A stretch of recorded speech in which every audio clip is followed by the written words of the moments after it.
What is up, everyone? Dan the Card Man back again. I hope you all are doing very well and had a good long Thanksgiving weekend. Now, I'm going to talk through two things today. Firstly, I'm going to give a quick update regarding that 59 card lost order by PSA that I flagged in my weekly news video from 2 days ago. And then I'll also touch on my thoughts, on the trading card market, sports card market, and how I think, things will play out in the next couple of years. So stay tuned for that, because I think it will be, fairly interesting, and we'll highlight a couple of things that I don't think a lot of people have spoken about themselves. Now, as I said, regarding that lost order from PSA, so the original, or the person who submitted, I should say, not the original person, basically left a comment on my video, said, I'm the guy that had these 59 cards that went missing. Turns out PSA have since got back to me. They've located the cards. It somehow got misplaced, in their shipping department or something along those lines. The element that he did say he was a bit frustrated with was that, they said they'd give him a refund to account for the inconvenience, but they've gone a bit cold with regards to, following up on that refund. Now, the person does say that it's likely due to the Thanksgiving weekend, which I, do agree with, but it's sort of like a watch this space. Let's see what happens in the next week or so.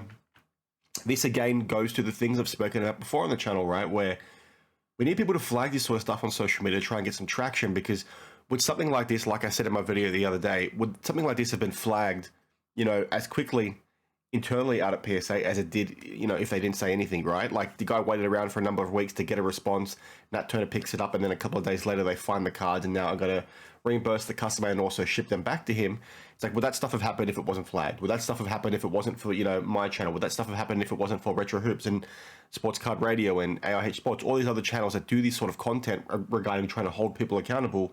Would this have been rectified if that wasn't the case? Probably not, to be honest. And it just goes to, the benefits of having channels like this. I'm not trying to talk myself up, but this is why, you need people calling this sort of stuff out. I don't want to be like tooting my own horn in the sense, I'm not big noting myself, right, in any way, shape or form.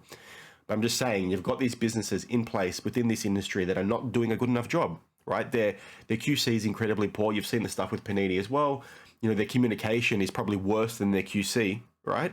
And this stuff continues to happen, and they don't really get held accountable for it. So they've gotten away with it for so long.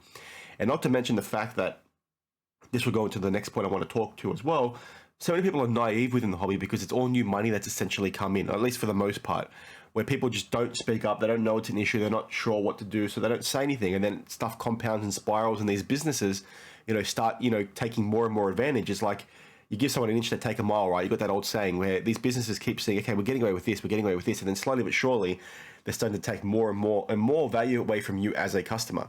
Call it out when you do see it, and then we see positive change like this from PSA. Like, PSA deserves some credit. Yes, they've made a huge mistake, but once it became aware to someone like Nat Turner, they corrected it immediately. They're probably going to give this guy a refund. I'm going to stay close to this, because if the refund doesn't come through, that's going to be something that we should be talking about. Now, the reason why I said that piece around new money is something that's going to lead into the next point regarding, where the sports card market's going to be in the next couple of years. One thing that I don't see getting spoken about a whole lot that I want to flag to you now is that, I think things will recover within the hobby. Now, I talked to this in my podcast with Retro Hoops and AIH Sports. I'm not sure when that's dropping, but I said something along the lines of this towards the end of that video where, you look at the boom, okay? All these card prices blew up, but you have to look at what was primarily driving that. Yes, high-end cards started to get appreciated a lot more. The thing that pushed those high-end cards up, right, and we spoke about it again the other day with regard to that Dwayne Johnson rookie card, where the things that pushed these things up were these base cards and things like that that people had FOMO for. So they saw all these high-end cards and they're like, well, I can't get a high-end Luka Doncic, so I'm going to go buy, a base, not even a silver base, right, just a base Prism card. I'm going to send it into PSA. I'm going to get a 10. It's going to sell for like $100 or whatever they were selling for. So you had all these high-end cards sort of blowing up, and then people were, stabilizing those high prices by the fact that all this base and all these junk slabs and all this junk wax was essentially now overvalued as well. And that's because people that came into the hobby sort of had no idea what cards were worth certain things. They were doing things out of FOMO. They had all this, like printed money from the Fed, from here in the Australian government as well. All this printed money basically making it so these business decisions that these people were making, these investment decisions that these people were making with regard to the cards they were buying, weren't founded in, true money being spent. I know that probably sounds really confusing, but people were basically spending money that they didn't own themselves, so they didn't really care what they were spending their money on. The cards they were buying, they didn't really know because they were new collectors, so they were paying money for these cards that they didn't really understand whether they were worth that or not. So you had this whole inflated card market. Now, that's going to be nothing new to anyone that's been around for a long time, or let alone somebody that has common sense, which I would say most of the people, if not all the people that watch my channel, do have. The reason why I say those things is because I think when people talk about the sports card market and what it's going to look like in the next couple of years, I think it will be strong. Like, there's no doubt it's going to be strong, right? Because you have so many people in the hobby compared to what you did in the past, right? So that means you're going to be strong for the long term, right? But people often say, well, you're not going to get a boom like you did with regards to COVID that's going to make prices get back to where they were. I think we will see, maybe not the prices we did, but I still think we're going to see high-end cards and cards that are actually, worth a damn, i.e. on-card orders, match-worn memorabilia, stuff like that. I think those kinds of things are going to do well, Hall of Famer cards, so on and so forth. I think those things will do well and bounce back once markets recover, once inflation is under control, once, interest rates and stuff are reduced, once, things get back to normal and we're out of this recession, inflation is gone. I think I just touched on that. So I think once those things go away, the market will come back, especially once crypto markets come back. The reason why I don't think it's going to be as huge as what we've seen in the past is because whilst we had a bunch of new collectors 2-3 years ago when the boom first started, these guys are now, guys and girls I should say, are now educated in the sense they're not going to go ahead and pay shit money or a top dollar for shit cards, okay?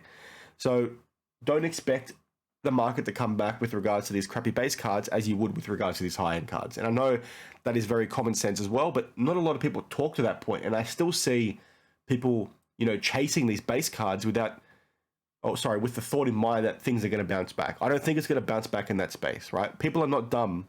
These people have spent their money, they've learned their lessons, they've lost their money, they've learned their lessons, right? They're not going to make that same mistake again. So don't expect to see your Luka Doncic base cards go up in value significantly when the market recovers. I think the market's going to recover with the cards that it should. I don't think it'll get back to the prices that we've seen in the past, but I think it's going to be strong around those kinds of cards, like I just touched on a bit earlier. On-card autos, Hall of Famers, match-worn stuff, all that kind of crap, right? Short print stuff, proper short print stuff, not this modern crap that's printed to death where you've got hundreds of parallels of the same player, thousands of parallels, right? Those things are going to struggle.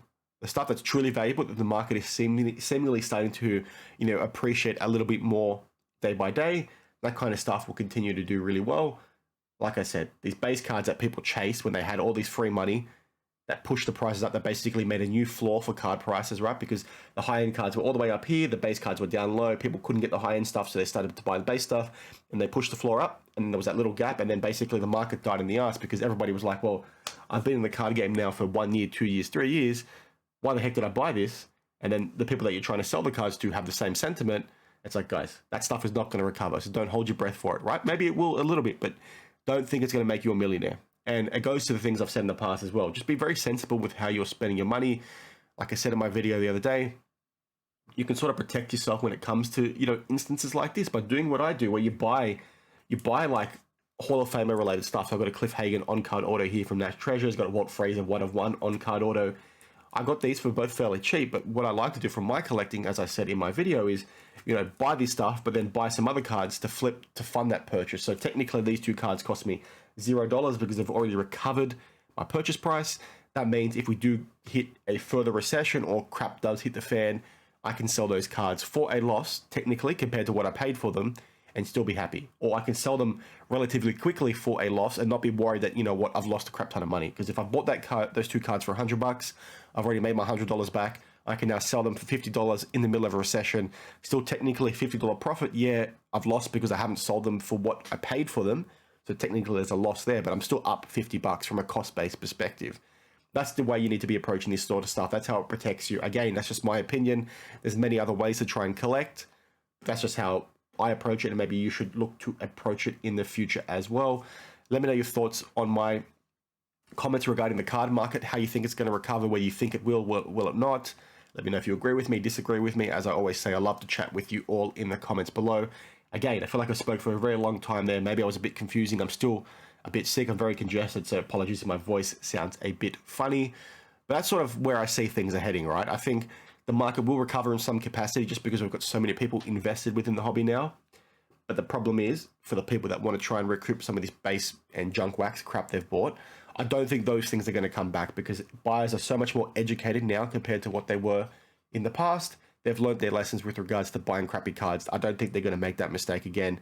So I think we might see prices drop in other areas because of that fact, right? People are going to actually realize the fact that they've lost money on these cards because when the market recovers, I think those values and prices will go down further. But again, let me know your thoughts down in the comments below. Thank you for watching, and I'll see you in the next one. Cheers.